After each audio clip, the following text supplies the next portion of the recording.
With Deity's approbation, the Confluence will be a sacred culmination of Estolian prophecy. One point of debate within the temple has always been the concept of predestination. When a man's Bendenacera and Bendelora state unequivocally that he will encounter the keeper of his soul and enjoy the greatest of all blessings by giving it unto her on his 30th birthday. Has Deity already selected a woman who will be shaped and molded over time so that she is the perfect woman to hold his soul? Or does Deity merely nudge circumstances near his birthday so that the nearest woman capable of holding his soul ends up within his orbit? Osiris Zakarian, Capitulo 91. The brush of a hand on Lia's cheek woke her up. It was Max, and she was pillowed against his chest, and his arms were around her, holding her close to his side. Sorry, Max, she said as she reluctantly sat up. No problem, Liar. I was quite comfortable with you in my arms. It was nice to sleep with you. Before she could turn brick red at that assertion, he informed her. We will be landing in Estolia soon. She looked around, seeing that the others were mostly still asleep. The world outside the jet was quite dark. Across the central aisle, Zeke was awake, looking very relaxed. Captain Prescott tells me we will land at the Amador airport prior to sunrise. Seeing Estolia for the first time in the sheen of a beautiful dawn is very special. What makes it so special? She asked. Zeke and Max looked at each other before Max answered. I don't know what makes it so special, but it is. Estolia is a beautiful land, and from the top of Mount Estoliana, you can watch it rise over Mount Zacharias. If the weather cooperates, the rising sun will paint the clouds every color of the rainbow. Lia was touched by Max's words. They were poetic and beautiful. He was clearly a man who admired beauty in all its forms. There will be quite the procession once we land, Zeke said. Procession? Max asked. With a wave towards where Rhea slept, Zer's arms around her, Zeke said, The acolytes have prepared the royal seclusion suite, and Rhea and Zer will go straight there, bypassing all the pomp and circumstance. This way, they will be able to truly begin their seclusion. What else, Uncle? My brother will be there, of course, Zeke said. And your cousin Leon. Lilane, Keterin, and Callista will all remain at the palace. Zeke scowled slightly as he finished speaking. In that case, I imagine we will make all haste to the palace. He surprised Lia by pulling her close for an exuberant hug. I am so excited, Liar. I just know you will love Estolia. It is absolutely the best country in the world. I'm quite pleased to be going home. He added, Do you know how to ride? Ride? Horses? She asked. Both men laughed. I think that is one thing we always neglect to tell visitors, Zeke said. In Estolia, we have no love for motor vehicles. Nearly all personal transportation is via horse. It is a small island, roughly 30 miles by 35 miles. While it is not easy, it is possible to travel from one end to the other in a single day on horseback. Those who wish to visit family living on the other side of the island sometimes opt to travel via rail, which is how we transport cargo around the island. When there are emergencies, we have helicopters that can be used for rapid transport. I've never ridden a horse, Lia admitted. though I have always wanted to learn. Well, I will teach you. Max said. We will ride up to watch the dawn on Mount Estoliana one morning. I'd really like that. Lia said. The sound of the engines changed. They were preparing to land. Zeb woke just then and stretched, looking out the window at the darkness with a smile of pleasure. It was the first smile she had ever seen grace his face. Of everyone Lia had met, his pleasure at coming home seemed more acute than most. Mystery surrounded the handsome Zeb. I am looking forward to being home, Zeke said. It was hard to leave in the first place, but sometimes when duty calls, there is no choice.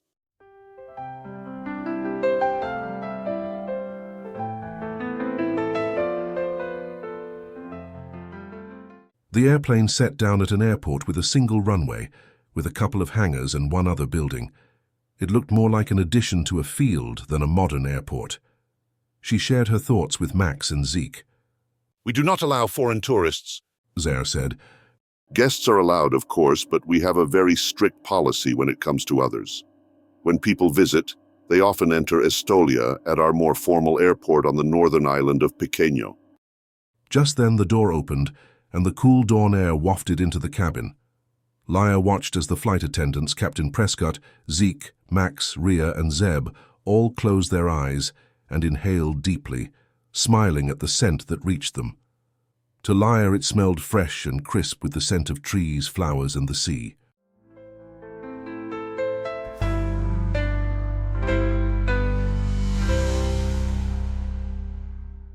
Katerin waited calmly in the large sitting room. She knew her husband would be with her soon. She felt it the instant he touched Estolian soil. She hoped they would not have to spend too much time socializing. She wanted nothing more than to lead her husband through the palace corridors to their chambers and quietly seduce him. Her eyes met Lilane's, and the two women smiled. Lilane was sympathetic to the emptiness that went along with having Zeke on the other side of the planet. No other Estolian woman could possibly comprehend how she felt. No other woman had to yield up her soul. Zeke, as keeper, held her soul, just as she held his. The women of Estolia did not know what the men went through adhere to this religion. Her role was unique. It was the only way that her husband had the strength to lead the nation, and it gave him insight into the people he led.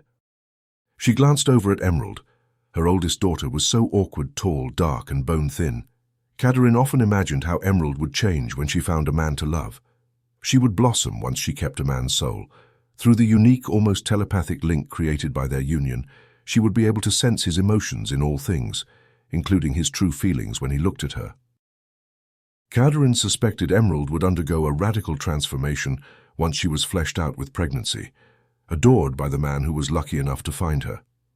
She felt the peace of knowing that for Emerald, love would come, and perhaps her self-perception of ugliness was the necessary trial that would result in the greatest ultimate joy.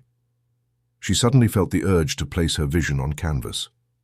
After her reunion with her husband and the recharging that would come from being together again, she would go to her studio and paint her eldest daughter's portrait. Paint her as her future husband would see her. The first person to enter the room was Zeb. He looked joyful to be home, crossing the space swiftly to embrace his mother. Max entered the room next, followed by a redhead that she thought was Rhea, but this girl had larger, pale-colored eyes. This must be the woman who Max discovered was to keep his soul. Finally, Zeke entered the room. Time ceased. Nothing existed but the swift arrowing of love between them. She moved towards him, even as he crossed to her. When he embraced her, she exhaled on a sigh of deep contentment to be in contact with the man who was in all ways her very soul, just as she was his. "I am grateful for your return, Ezekiel," she said to him. As am I. He replied. He reached up to touch her face, his thumb rubbing fondly over the sprinkle of freckles. With Deity's approbation, the Confluence will be a sacred culmination of Estolian prophecy.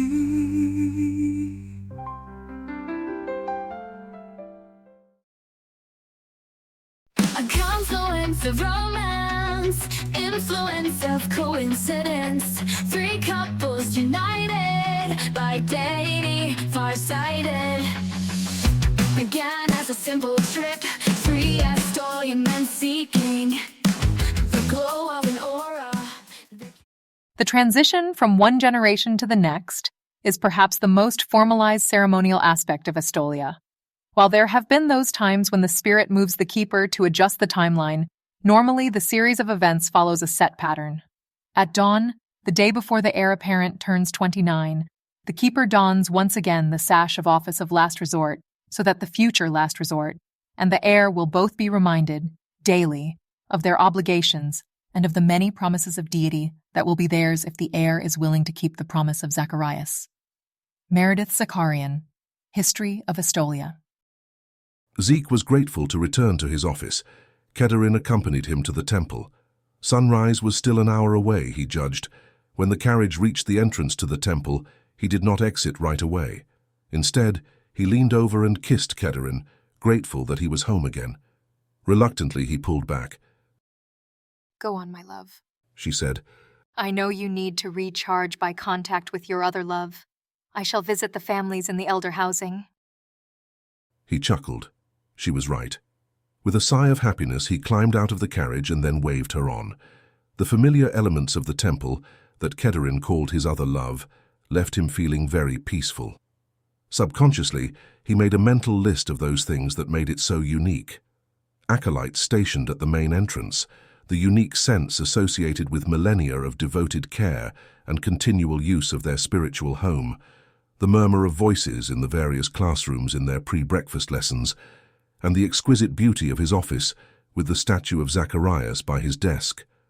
The cracked conference table gave him a sense of permanence, as if nothing could ever impact the substance of Estolia, in the way strife once fractured the table, but could not destroy it.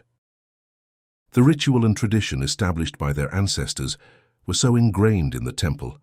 It was hard to imagine the capitulos in the beginning when they were just being established. How could their ancestors understand so thoroughly the needs of nearly 3,000 years of Estolian society? They could not realize how it would bring solace and comfort to those in despair, and structure and meaning to all who entered the temple. When he reached his office, he saw that an acolyte was just setting a tray on his desk. A small vase with flowers complemented the fragrant Mayberry blossom tea, and both were delightful accents next to the small bowl of yogurt, grains, and fruit. He thanked the acolyte, grateful to be alone once he left. He took a deep breath and soaked up the ambience while sipping his tea.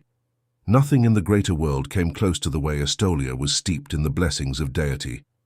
In just over 2 weeks, Nico was to take over the keeping of the soul of Estolia.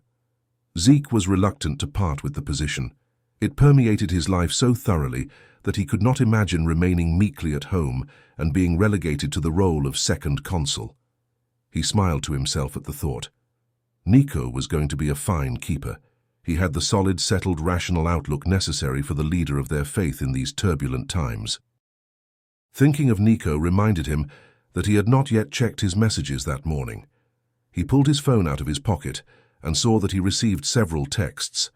The most recent one was from Nico. He had found his Kaylee. Reluctantly, Nico had flown to Los Angeles to meet the Zakarian jet, only to meet Kenzie O'Rourke in the airport concourse. There was some hint that she would surprise Zeke, which did not worry him. But he could also sense that Nico was worried about convincing her to share her life with him. Zeke experienced a twinge of disquiet. Nico, with his extraordinary good looks, always seemed in command of every situation. Estolians and non-Estolians alike looked at him and saw a man who had it all, a high station in life and the sure charm to reel in a beautiful woman. But Nico was aware of his own strengths and weaknesses and felt inadequate for the role he was born to fill. Zeke's youngest daughter, Miracle, had more obvious spirituality at 12 years than Nico had at nearly 30. This would be a test for Nico, a time of coming into his own, learning that his particular strengths were utterly necessary in his role. He would not rule alone, something Zeke made certain Nico knew and understood before they parted in California. Zeke would support him for the duration of his tenure, but Nico would add his unique stamp to the hereditary role of keeper, growing into the position in his way. Now Nico and Kenzie would arrive within the hour, with a week to go before Nico's birthday. He sighed and looked around the office. He would have to postpone settling back into his normal routine. He called his nephew Leon to let him know that, as king, he would need to be there to greet the arriving airplane. He hung up once he was assured that they would leave immediately so they could arrive at the Amador airport before sunrise. This was what the transition was known for. Turbulence beginning a year before the heir apparent turned 30 and coming to a solid closure 7 days after the birth of the new keeper's firstborn son. The average Estolian was more concerned with the wedding of the heir apparent, proof that the promise of Zacharias was kept for yet another generation, but for the ruling family, the intricacies of the entire transition were all fraught with their own challenges and rewards. He took a deep breath and climbed to his feet, pausing to rub at his leg. The ache was his most acute reminder that he was nearly 62. The carriages arrived soon after the jet landed. Nico sent Zeke a text to tell him that they were both freshening up before meeting the rest of the Straeran. Zeke got the sense that there was something that Nico was not telling him, and he wondered what he could be concealing. Zeke stood with his brother Isaiah, the former king, and with his nephew Leon, the current king, while they waited for Nico and his bride-to-be to exit from the airplane sitting on the tarmac. Zeke commended Nico's superb sense of timing when they exited the airplane and descended the stairs in time to step onto the tarmac at the exact instant the sun tipped over the edge of the world, bringing it, and Kenzie O'Rourke, to bright color. Color. The woman with Nico had hair that was a literal rainbow of colors. She contrasted vividly with Nico, who was wearing the somber business suit Zeke had recommended he wear while traveling via commercial airline. Zeke knew instantly that this woman was exactly what both Nico and Estolia needed as they marched towards the future. Rebellious princess, daughter of the king, stubborn, spoiled, her brother visiting. A confluence of romance, influence of coincidence. Three couples united by Deity, by-sided.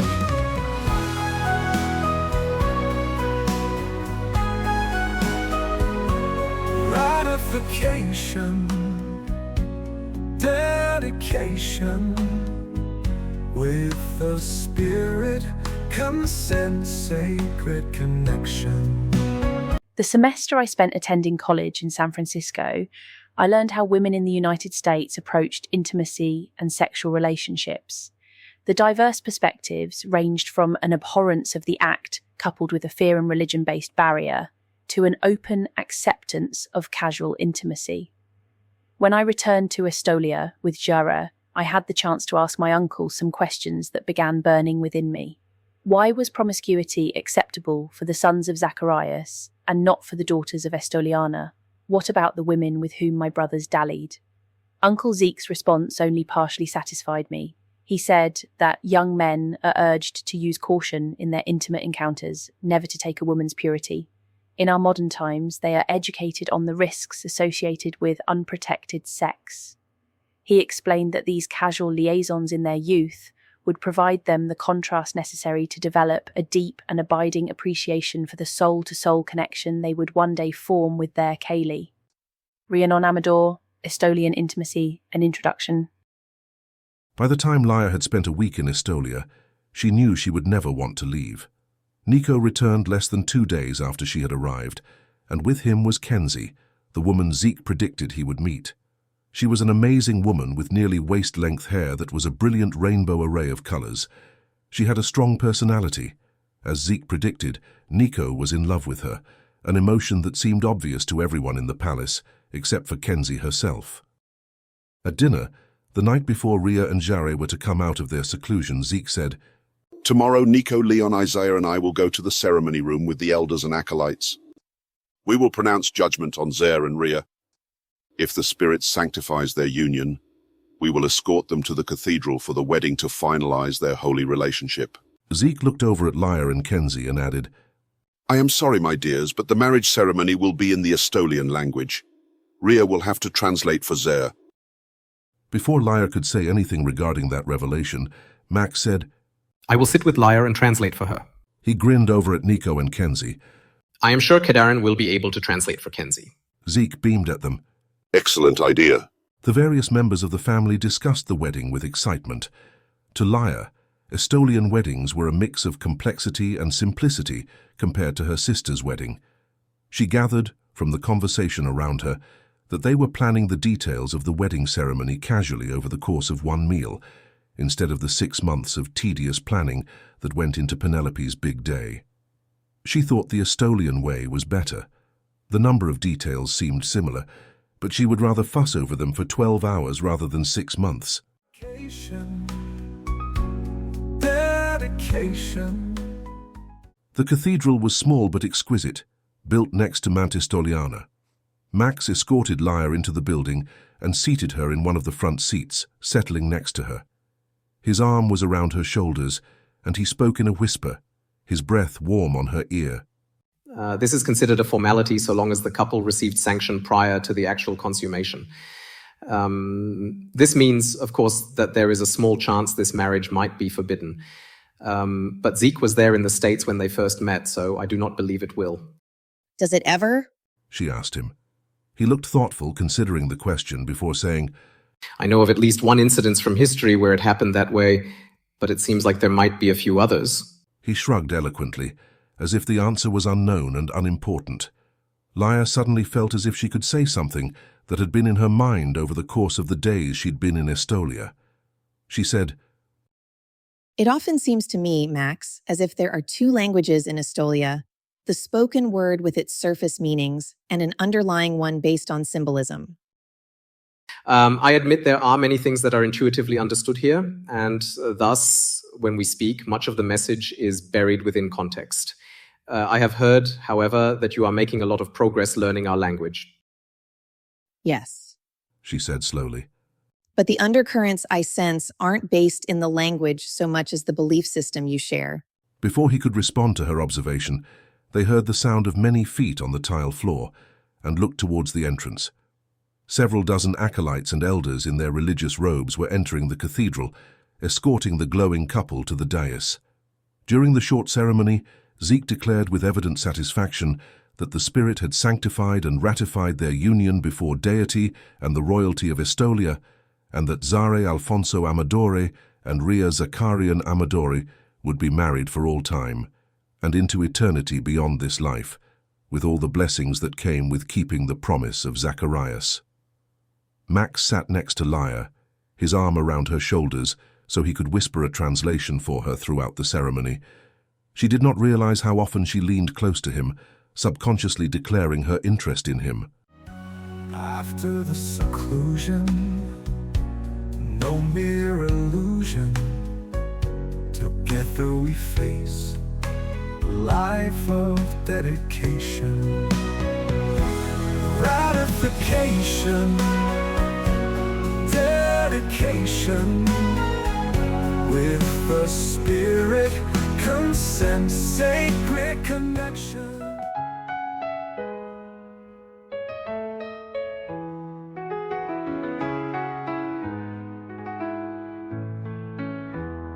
In a modern world, Deity's promises fulfilled. To earn the world's respect, they must embrace Rena's project.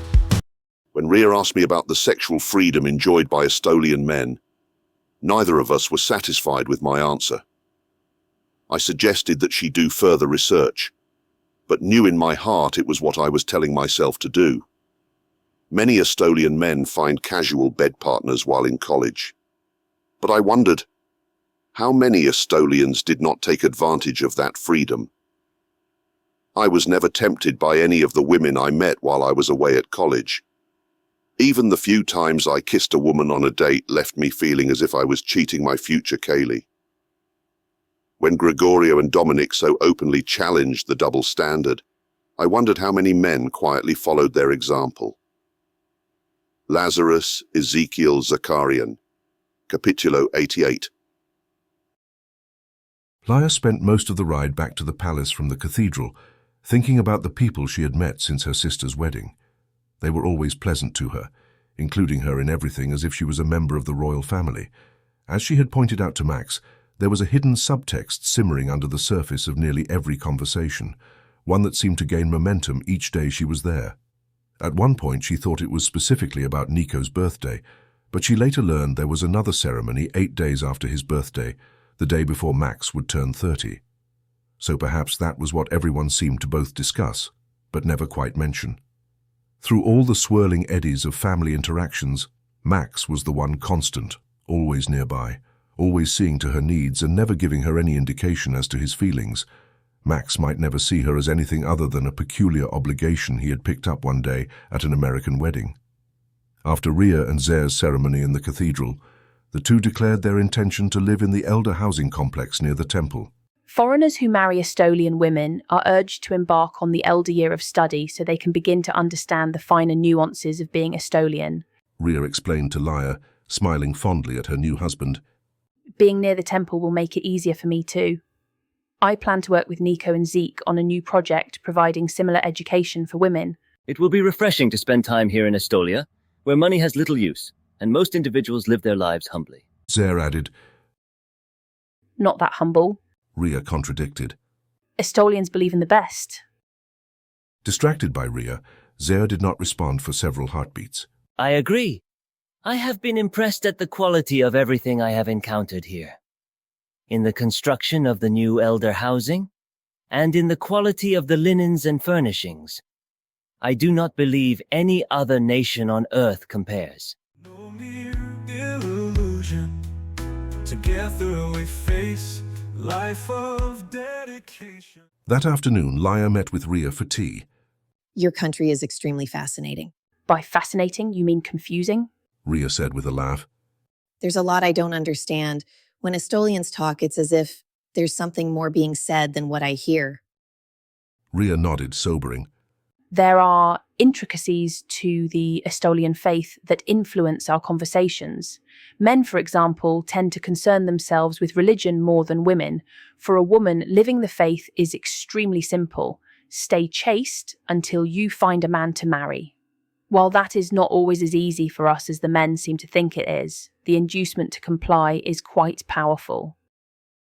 What inducement? Laya was fascinated to be learning so much. For once, one of the members of this family was speaking plainly with her.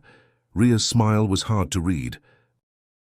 The men believe that if their wife is chaste or pure when they consummate their relationship, then it is impossible to have an unhappy marriage or ever feel desire for any other woman. Laya had trouble following what Ria was telling her. Ria must have seen her confusion because she clarified, If a woman stays a virgin until marriage, her man cannot stray and her marriage is guaranteed to be happy. Ria did not look totally convinced by her own explanation, though. She shrugged, her eyes dropping away when she added, There is not much required of women. There is, on the other hand, a lot required of men. Like what? The essential requirement for men is that they be quite careful in their sexual encounters prior to their 30th birthday.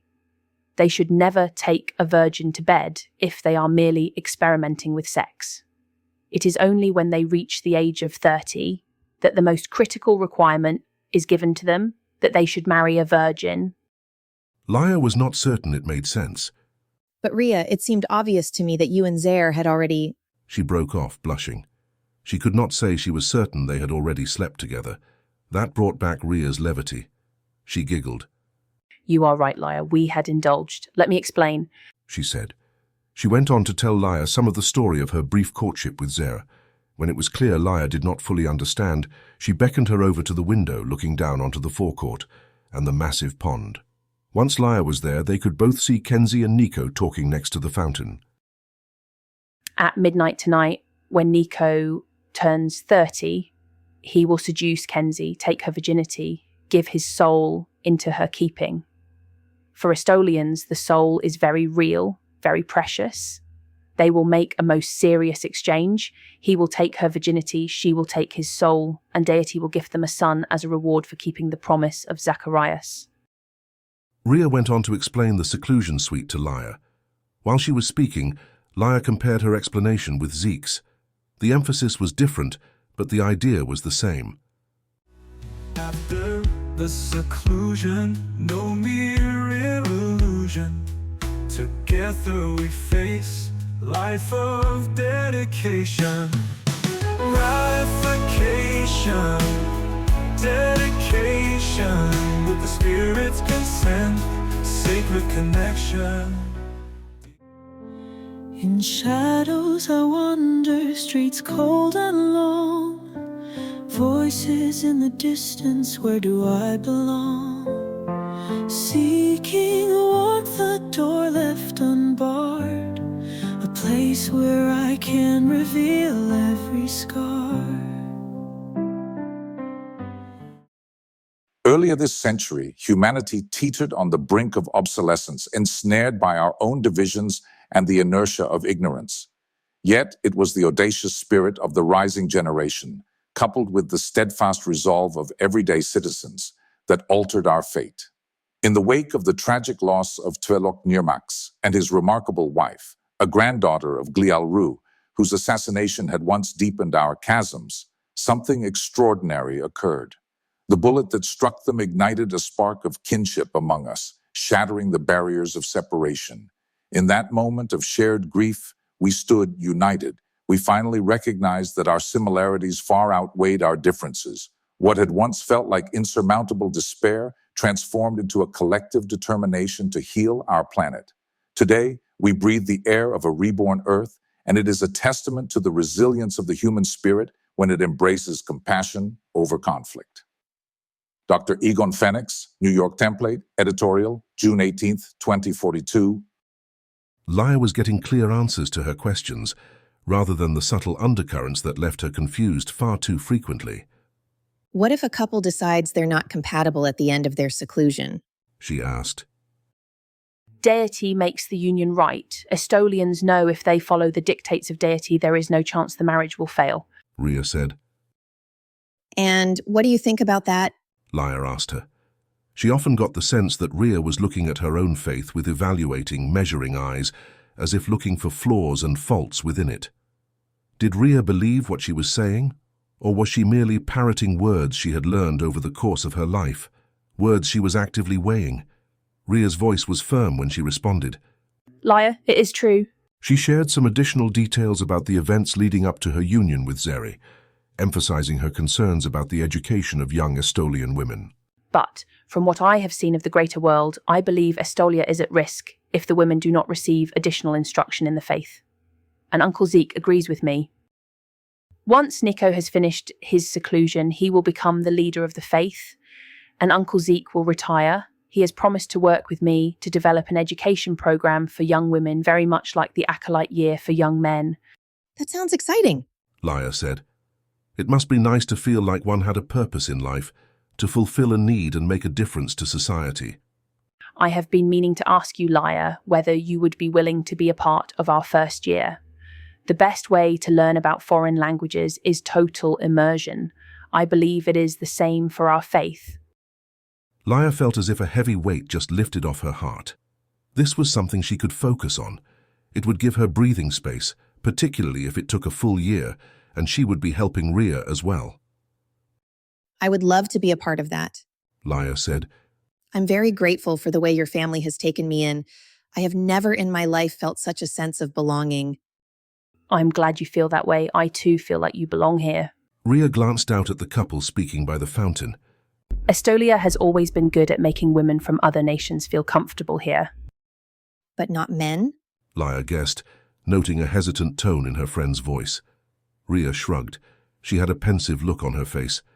Not always. Many Estolian women marry and move away from the island to one of the other Estolian communities around the globe. But I want Zer to be happy here, to want to live here in Estolia. She sighed and glanced once more at the couple by the fountain. Lyra did not know how to respond. I think given the choice, she said hesitantly, I would remain here in Estolia my whole life. It's hard to believe anyone would not want to live here. I was speaking with my Aunt Kedrin, Rhea said slowly, and she told me that what really matters is not how anyone else feels about living here. It is not about your feelings or Kenzie's or even Zera's. It is a choice each couple needs to make as a marital unit. Deity knows our hearts and will not make us unhappy. Zer will only wish to stay if it will make him happy. And I will only be happy if I am with Zera. Spontaneously, Lyra embraced Rhea, hoping with all her heart that Rhea would discover happiness in her future with her new husband. A tap on the door was followed by its opening, and Rhea's father, the former king, stepping into the room. How are my beautiful twin daughters doing? We were admiring Kenzie. She is so right for Nico, Rhea said. Although I doubt he would have chosen such a flamboyant woman without a little push from Deity. His voice was solemn. Your mother worries for him. She's afraid Kenzie will reject him. His heart is tender. Kenzie loves him, Rhea said with certainty. I have no doubts, father. They will wed, and Estolia marches towards completion of another successful transition. She searched her father's eyes before saying, You must be quite proud to be a critical part of the success of our nation. It is easy being king. My greatest joy was stepping down, safe in the knowledge that your brother Leon, would take good care of Estolia. He shrugged and changed the subject to ask his daughter, After several months attending university in the States, what are your thoughts about our nation? She moved away from the window and sat in one of the comfortable chairs. Once Lyra and her father joined her, she said, I believe I was in shock the entire first month. Luckily, the Estolian family I was living with helped me adjust. The motivations of people who do not have the guidance of Deity and the comfort of the continuity of our history is unfathomable. Do all Estolians attend university in the United States? Lyra asked. Not at all, though it has been a favoured destination in the last 100 years or so. Ria's father said. They attend university in a number of locales. Even those disinclined to spend much time away from Estolia tend to get a 2 or 4 year degree in Barcelona, Mallorca, or Menorca. Every Estolian is granted a 4-year scholarship to attend university if they wish. After a lengthy pause, he changed the subject again. Well, ladies, I just stopped by to remind you that tonight we will celebrate Nico's birthday. As I understand it, the dressmaker enjoyed creating dresses as if you truly are twins. I hope the two of you do not mind indulging her whim. I always wished I was a twin. Ria enthused. Please thank her for her efforts.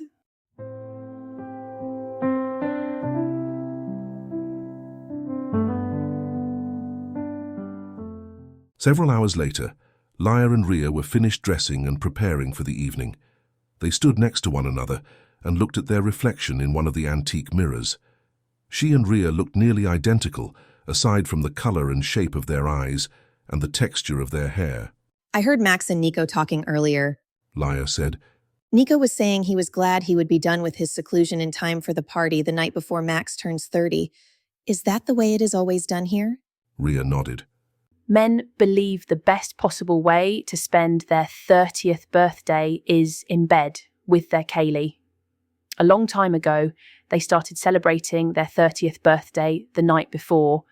Eventually, it became tradition. Lyra felt a stab of jealousy. Will Max choose someone? She couldn't finish the thought out loud. Ria shrugged. I think, Lyra, that you could capture his attention if you tried. Lyra stared at Ria in shock. You don't mean... She broke off in confusion. Yes, Lyra, I do mean what you think I mean. You are a virgin, yes? At Lyra's nod, she continued blithely. All you have to do is seduce him on his birthday and he will be yours. Ria! I jumped on Zer once I knew how right we were for one another. Even though he was not yet convinced about our faith, I captured him completely. Lyra looked away from Ria. Lately, her dreams had included that theme, seducing Max and somehow tying him to her. Just do not dismiss the notion, Ria said. Heartbeats align with the rhythm of night, finding freedom in the softest light. Here in this home of heart and soul, finally feeling complete and whole.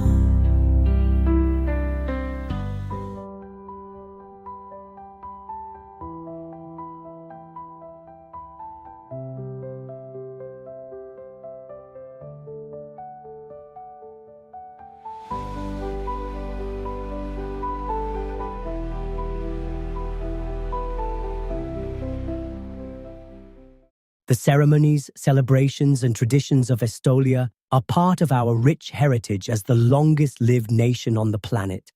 It is perhaps human nature to strive to be the best at something. As with anything truly worthwhile, inner satisfaction matters more than accolades from others. Records and achievements are the garish accessories lauded during any athletic contest. In Estolia, the substance that comes with our longevity is far more critical to our happiness than any transitory notoriety. Jeremiah Enscrito. Lyra was meeting with several of the women in her suite. They were discussing the role of women in Estolia. The following day, a special ceremony for Nico and Kenzie was planned in the Estolian language. Max had again volunteered his services as a translator. She had begun to take language lessons and was hoping that she would be able to understand at least a little of what was being said. A tap on the door preceded its opening. Good evening, ladies, Zeke said, entering the room. I wanted to take a few minutes of Liar's time, if that is possible.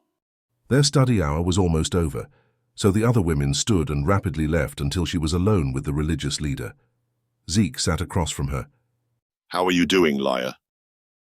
A smile of happiness was her first response to the question. I am happier in Estolia than I have ever been in my life, she said truthfully. The only cloud on her horizon was the way she cared for Max more each day, yet he seemed to become increasingly distant from her.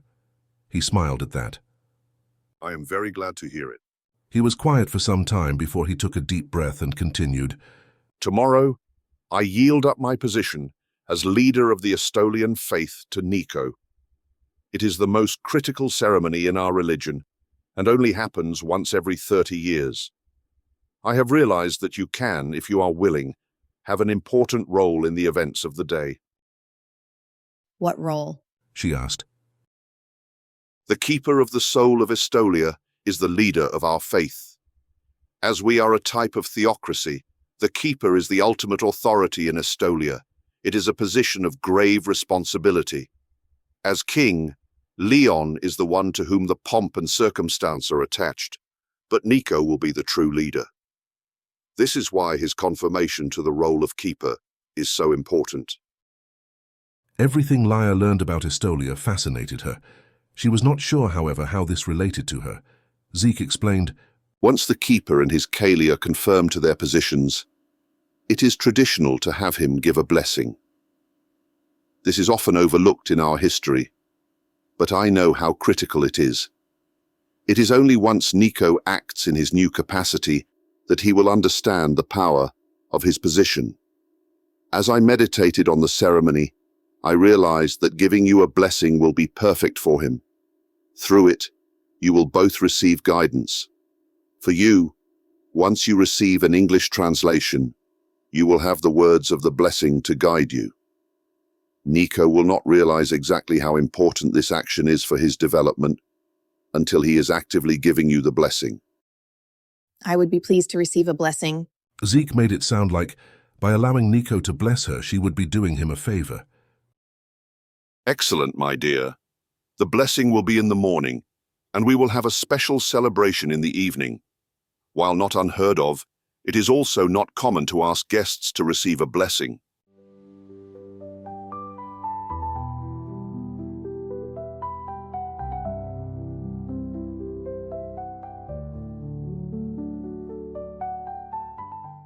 Kenzie and Nico looked amazing.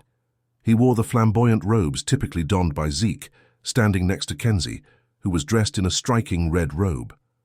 The words spoken during the service to transfer the soul of Estolia to Nico mostly escaped Liar's limited understanding of Estolian vocabulary, yet the emotion and sanctity of the ceremony were unmistakable. She cried when Kenzie cried. Somehow, the trials that had plagued Kenzie upon her arrival in Estolia had given her a strength greater than she might have otherwise possessed. Before the ceremony began, Nico told her he would call her to the dais and have her sit on a low stool. He and Zeke would place their hands on her head and offer her a blessing in the Estolian language.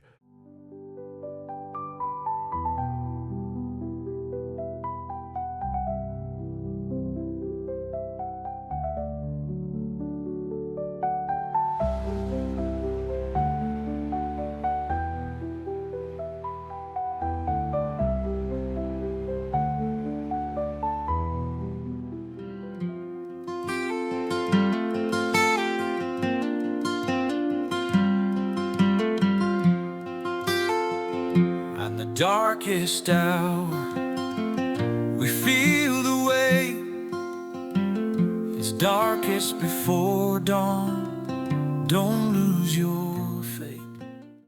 In the depths of night, when despair seems to reign, the heart must hold fast, for it is always darkest before the dawn.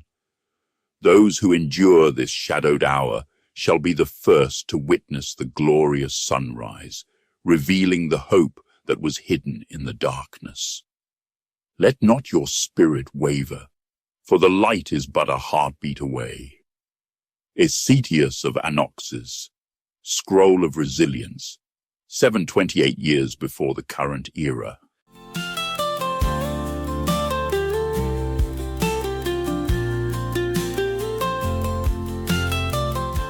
carriage came to a stop in front of the grand entrance. Zeke climbed down and helped Kadarin out of the vehicle. The carriage driver quickly pulled away, making room for the next carriage to glide up beside the impressive double stairway that led to the entrance. Zeke tucked Kadarin's arm under his as they began their ascent up the 3 flights of stairs. He felt a sense of relief wash over him, easing the pressure of keeping the collective souls of Estolia. Through their connection, he sensed that Kadarin felt it too. Their bond would never mirror the one-sided relationships of typical Estolians. Instead, theirs carried an added dimension, shaped by Deity, a recompense for the sacrifices made during more than 30 years of shouldering Estolia's burdens. While they would continue to keep each other's souls, Zeke's responsibilities were now focused on the woman beside him, his role as one of the king's counselors, and his new project. In the ballroom, they joined the growing crowd of guests arriving for what promised to be a festive night. Kenzie is stronger than I ever was. Kadarin observed. Zeke looked over at Kenzie. Next to Nico's purple, green, and gold robes, the red of her outfit and the rainbow of her hair looked completely natural. I think she is the strength Nico needs, just as you were what I needed. She leaned against him, sighing happily, her gaze shifting from Kenzie to Max, who was asking Lyre to dance. He has more self-control than most young men. Zeke followed her gaze. Max feels things deeply, including his responsibilities. He has been at war with the Luc Dumaine side of his family for the last decade. They would have him leave Estolia permanently and renounce the faith. At last, he has realized he belongs here, and he is determined to do everything in his power to be worthy of the blessings bestowed upon him. His brother Eduardo did not have that struggle, she pointed out. True, but for Eduardo, there was never a reason to choose a different pathway. He was always single-minded in his vision of the future. He knew he would remain in Estolia until his younger brother found his own center, and then he would move to Paris. Eduardo will take over Max's role on the board of directors for Dumaine International. They will be an important ally in Zeb's future endeavors. Kadarin shivered. When you mention Zeb, I am overwhelmed with sadness. Earth's nations are determined to continue blithely down the pathway of destruction. It seems like there's no hope left in the world, that Zeb is too late to save the planet. Zeke put his hands on her shoulders, squeezing them. His eyes met hers. Deity will not let Estolia fall, not while we keep the promise of Zacharias. We have more guarantees than most. We, as a nation, are doing what we can to counteract the greed of those who would put their profits over the well-being of their own progeny. It is this most desperate need that Zeb will be instrumental in filling. He will be a catalyst of change as he helps to transform the hearts and minds of the citizens of our planet. He will bring about the necessary change to save our planet from self-destruction. Who said it's always darkest before the dawn? She asked, shivering at the dark happenings in the world. She frowned and looked up at her husband. Why do I suddenly feel so much fear? Her voice trembled on the last word. He pulled her close. None of his predecessors had ever mentioned that being the keeper came with a profound sense of purpose, underlined by a sense of right, nourished clearly by the spirit. Now that he and Kadarin were no longer directly responsible for the soul of Estolia, they also lost the comforting cloak of sureness bestowed by Deity. They would need to adjust to standing on their own. Perhaps another sacrifice we did not realize we were making today is the loss of the direct, day-to-day guidance we once had. We must cling to our deep faith, the same faith that sustained me while I was the keeper, and maintain it, regardless of the external challenges we will face. She sighed, then looked up at him with a weak smile. I feel most acutely that those who are asked to make the biggest sacrifices are often given the greatest blessings. You are my biggest blessing, Ezekiel. In the depths of darkness, we find our light. Max marveled at the energy of Lyre's aura.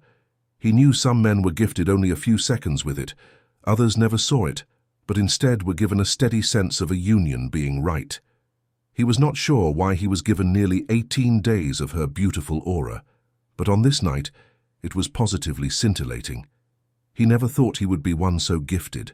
He had always anticipated that, when the time was right, he would settle on a young Estolian woman, and they would quietly create the expected fusion of souls. Instead, he was given a priceless gift that he would never take for granted. Every day since the flight back to Estolia, he wrote in his inscrito, describing Laya's aura, her personality, her effect on him. When his words dried up, he would look back on his acolyte writing assignments, quoting some of what he had written in his inscrito during that year. It would be interesting to comment on everything that turned out exactly as he expected, and on those things that were totally different. What he wrote during his acolyte year were a strange mixture of inspired insight and naivete. He never once understood how it felt to have the effervescent resonance of Laya's aura percolating through the cells of his body. In his youth, he described it as merely visual, but the aura was a physical, viable presence. He remembered a day when he was assigned to read more than 24 accounts of seeing the aura. "Why are there so many accounts of the aura?" Elder Ibarra asked the acolytes. After almost 20 minutes of discussion, he prompted, "What one thing do you notice above all other things in this account?" Nico had been an acolyte with him, and he was the one who responded. "They are all different." "In what way are they different, Max?" Different colors, different effects. It is as if the aura cannot be described in only one way. "Why?" Elder Ibarra was relentless in pushing his acolytes to do the thinking, rather than simply telling them how things were. "I get it," Nico said. "The aura is as unique as the woman. As no two women are identical, so too are their auras." What about identical twins? Max had asked. Elder Ibarra was a master at reining in off-topic discussions. "Are there any identical twins mentioned in the capítulos? In the ensayos?" He asked the class in return. Benzerik said hesitantly, "I thought Kytheros." He broke off. Nico inserted, "Yes, there is something about Kytheros." "We will explore that concept in the future, but you might wish to research it on your own. Nico is right. Each aura is unique, which leads us to your assignment. Take what you have learned and use it to project what you believe your Kaylee will look like, both outside and inside. Describe her physically and spiritually. Do not neglect her aura. Even if you are not one of the sons of Zacharias, who is gifted with the aura, she still has one. And I believe that we will, in Torizon, recognize the woman we have spent our lives loving by the luminescent glow of her aura." Max now knew it was true.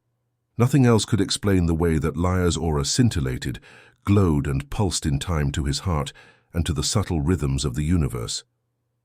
When the road is rough and dreams seem far, remember the promise hidden in the stars.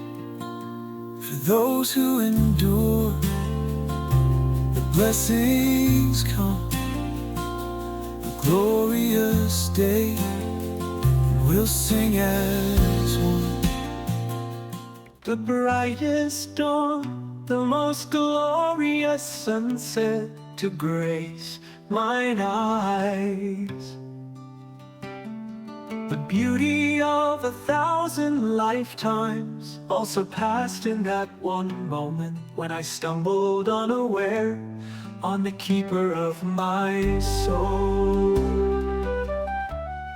The descendants of those brought in to work on the project in Hath often debate as to how the planet was saved from imminent ecological catastrophe. The material results of the project itself are arguably less critical overall than the way Deity brought so many unique individuals together. Only future historians will be able to say which aspect really impacted humanity the most. The one indisputable fact that nobody argues is how, barely in time, the project did instrumentally save the planet. Zacharias Amador Zakarian, Capítulo 91.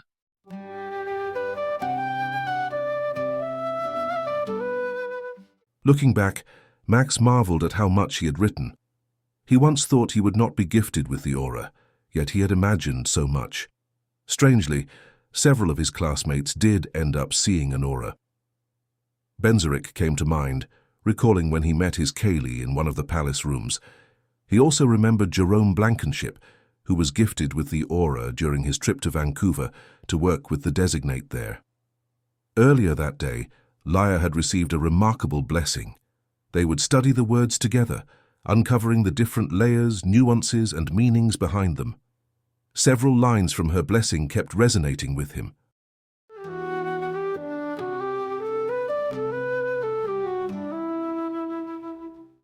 Your union with Maximilian is already ratified by Deity.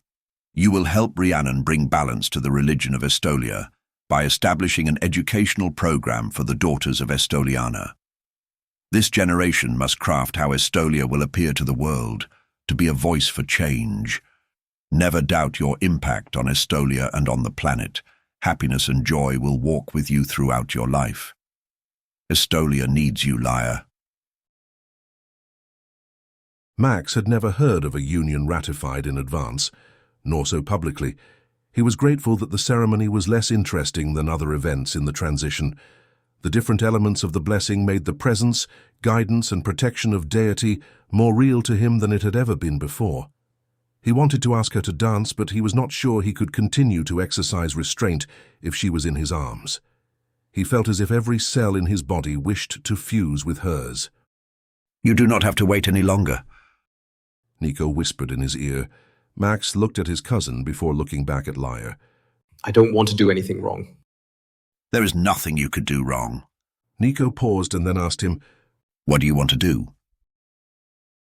Max did not need to think twice. His voice was thick with the suppressed emotions and desires of the last 18 days. I want to take her to a seclusion suite and then ask if she will be mine. I do not want to be interrupted at all. I want to spend every minute of the week focusing on her. Nico nodded. Okay, if that is what you want, we will make it happen. Max felt a slight flush on his cheeks as Nico left his side and went briskly across the room. At first he thought Nico planned to say something to Laia, but he went instead to Zer. The two men spoke briefly and then joined Rhea, who was talking with Kadarin, who then crossed the room to speak with Kenzie. He had no idea what chain of events his cousin had set in motion. A few minutes later, he heard another voice in his ear. This time it was Zer.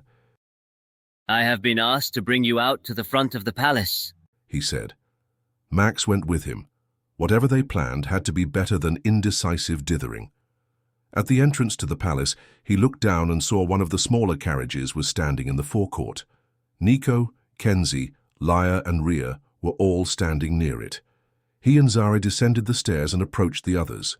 Nico looked up at the two men and said, somehow assuming the mantle of his new role with an ease Max would not have believed just 3 weeks ago. Thank you for joining us, Max and Zer. Rhea has an idea I feel is critical to explore immediately. We will return to the celebration, but for now, I feel we need to discuss it in the appropriate setting. We are just going to the temple, so it is a short ride. Nico apologized. Neither he nor Zer looked like they minded having their spouses on their laps. Max felt the warmth of Laia's flesh against his own. He wanted the ride to quickly end, while wishing it never would. Soon, too soon, they were at the temple. The acolytes opened the doors for them. Nico led them past the corridor leading to his office. My office? He gestured vaguely down the hall. Is a bit small for this. He guided them through the ceremony room, out the back door into the second foyer, and finally to the royal seclusion suite. Once inside, they gathered around the table. Max understood the purpose of this space, even if Laia didn't. If Nico aimed to drive him crazy, he'd chosen an effective method. However, if he wanted Max to focus, this was the worst possible venue. And place within her safekeeping the entirety of my soul. Once they were all settled around the table, Nico focused on Laia.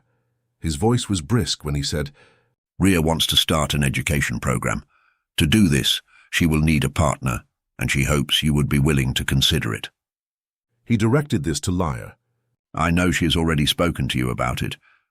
I felt as if it was critical that all 6 of us discuss it together tonight, since it must be a group decision. A partner in what way? I know almost nothing about your faith, Laia said. Max had led her into this room, his hand holding hers, and she was conscious of the fact that he still had her hand in his. It was hard to focus on the conversation when her skin seemed to be pulsating with suppressed desires. That is what makes you so perfect. Ria said. As women who are learning about Estolia, you and Kenzie will be able to steer our educational program so that it will serve the needs of those who know nothing and augment the understanding of those who have lived the faith from their youth. I'll do what I can, Laia said. I'm honored to be asked. Great, Nico said. He went on to address Zare. I know you agreed to spend a year learning about the Estolian religion. To do that, you will begin the Elder Year, an educational program designed for men who are already married, but who have a variety of levels of knowledge about the faith. What I would like to have from you, Zer, is an additional commitment.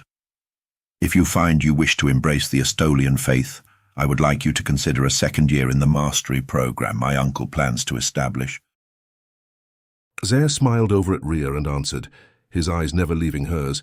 It is very likely that I will find my spiritual home here in Estolia. I can make that commitment unless I learn something in my first year that turns me away from this pathway. Max, will you commit 2 years as well? Nico turned to him. Yes, of course.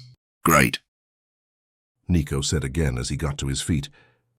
I'm going to discuss a little bit more with Zer and Ria in my office. The couple stood and left the room. Kenzie also got to her feet waiting for Nico. I will speak with Uncle Zeke tomorrow about his plans, so we can begin the adaptation of our structures and systems to accommodate these revolutionary changes. Nico said. He added, I know it is a huge undertaking, but I also know it is right for Estolia to embark on this new pathway.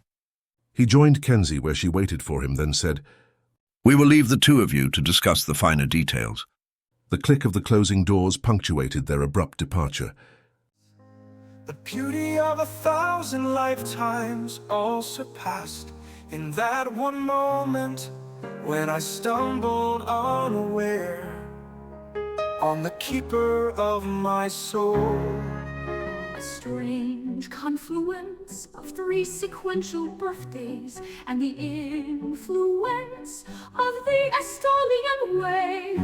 Nico, Max, and Brennan in California find the feast after the famine, their destiny entwined. When I met Killian, I saw him as a man worthy of my love, purity, body, self, and soul. But he was not Estolian.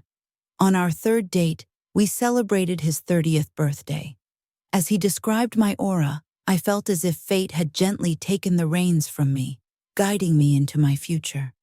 I had no doubt that Killian could see my aura, and when he brought me to his apartment and seduced me, I took his soul into my keeping. Despite reassurances to the contrary, this monumental event seemed irrelevant to him. On the 7th night, I discovered him flirting with several other women via text message. At that moment, I realized women do have a choice. They can reject the man whose soul they are keeping. The foundations of my world shook when I declared my aversion to being his wife. Strangely, for the next 60 years, I carried the weight of that part of my soul, his, as if he still lived, breathed, and walked the surface of the planet. Cecily Rue, Inscrito.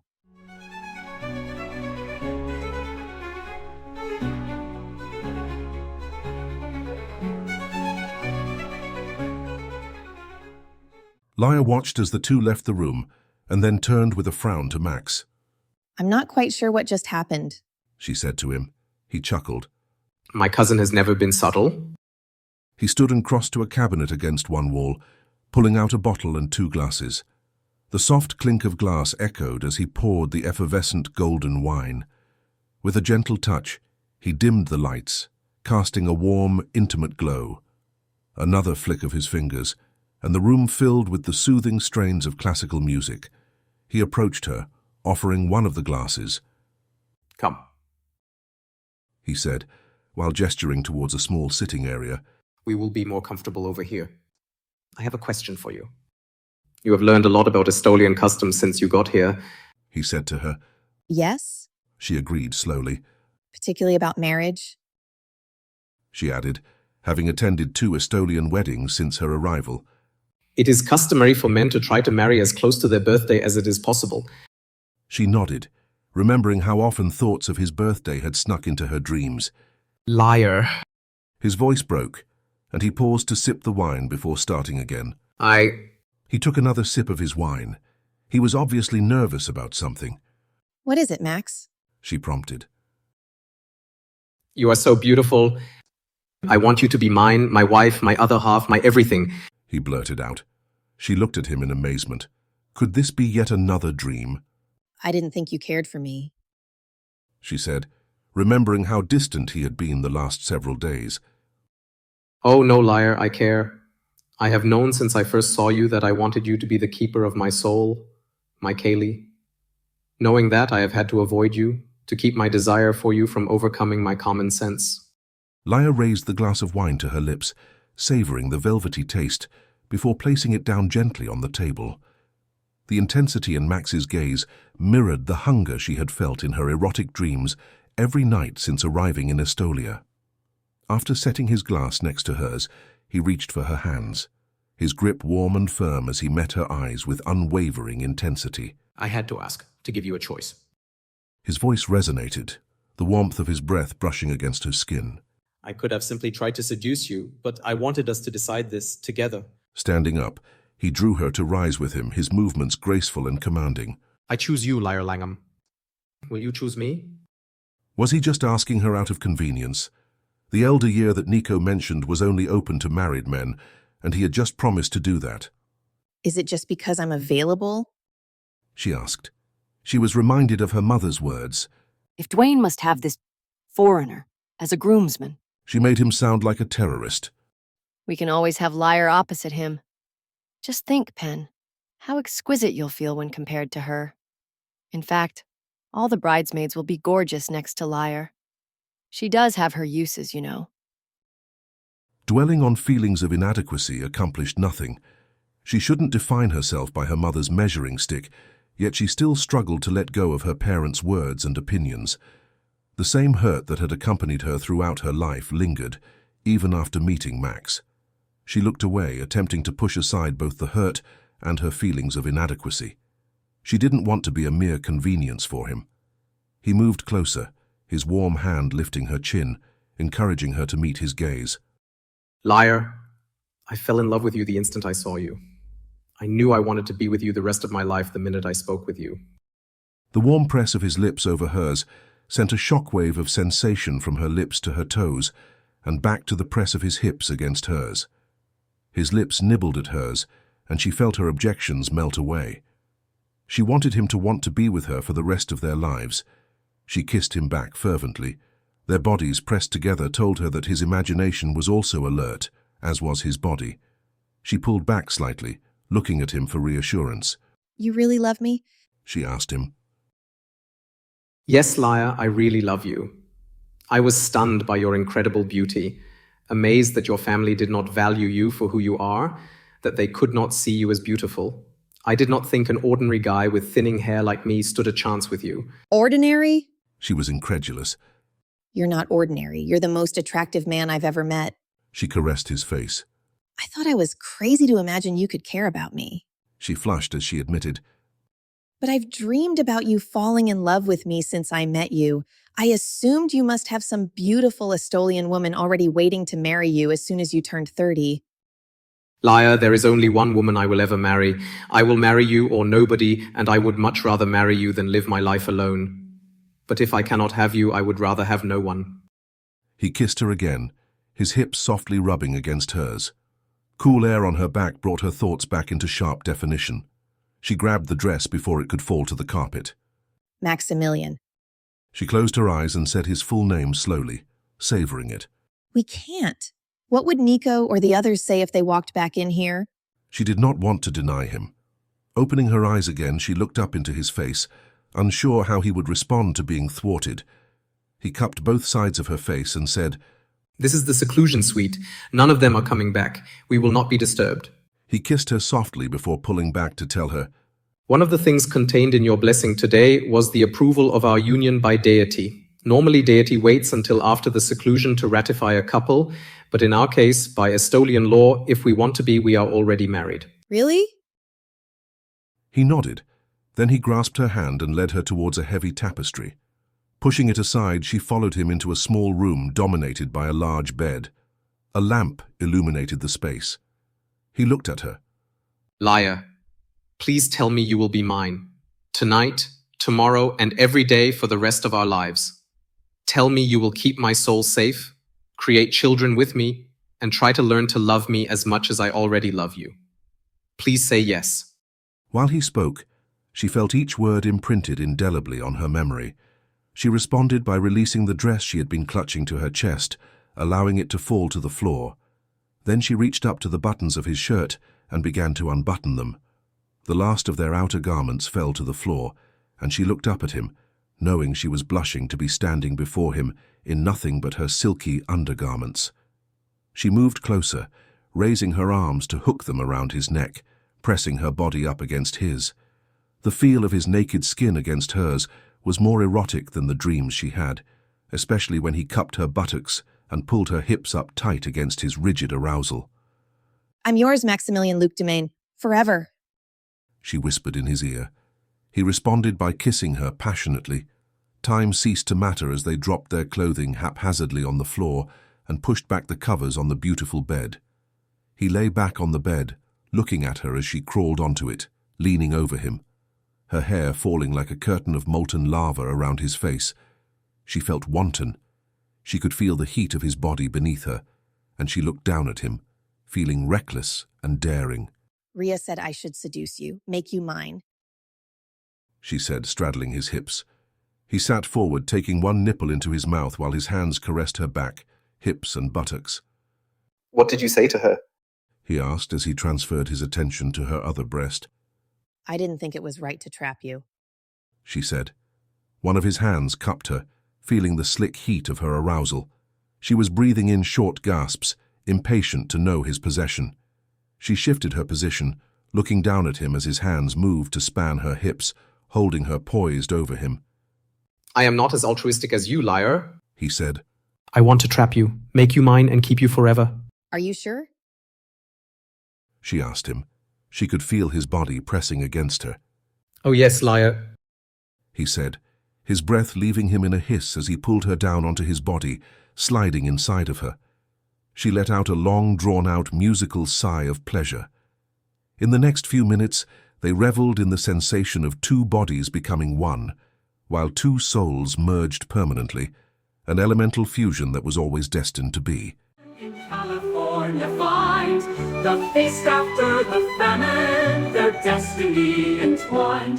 With Deity's approbation, the Confluence will be a sacred culmination of Estolian prophecy.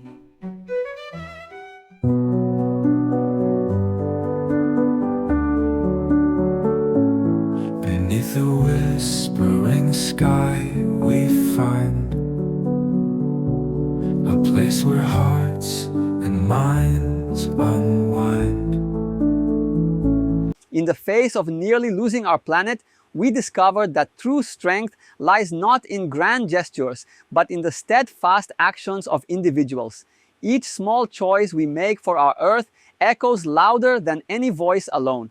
Together, we turn the tide towards renewal, one heart, one home, and one community at a time. Jonas Haldorsen, Mayor of St. John's, Newfoundland, 2042.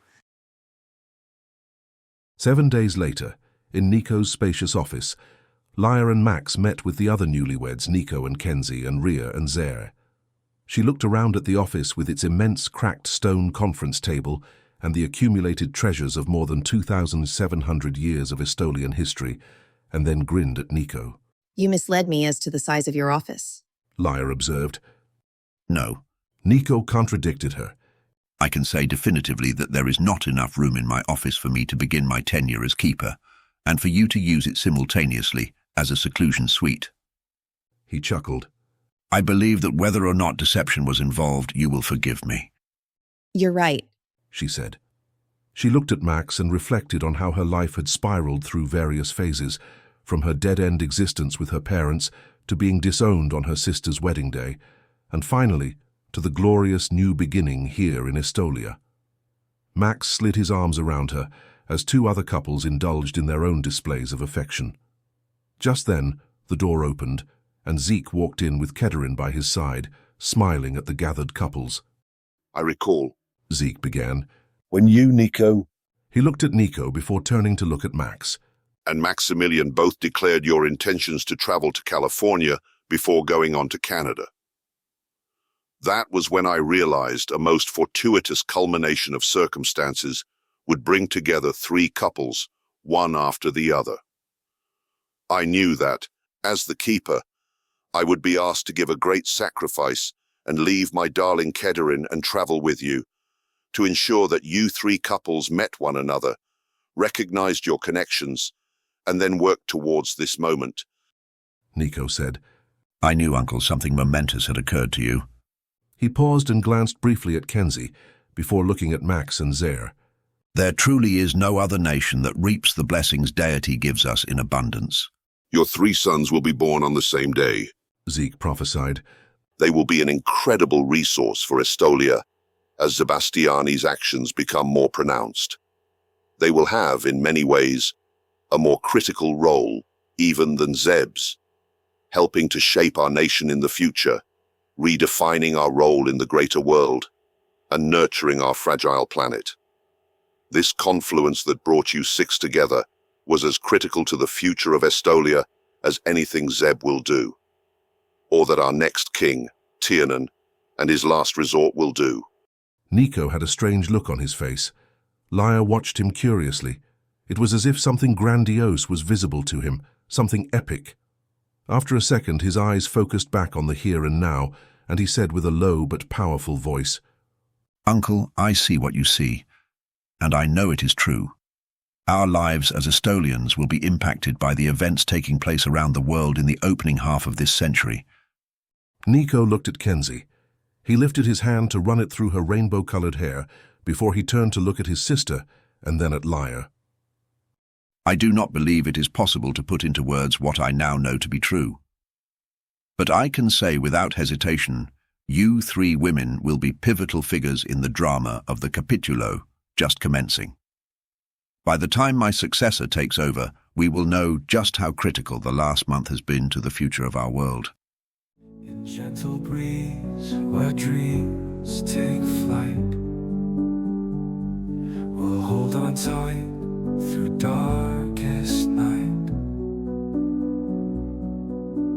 Peace will find a way somehow.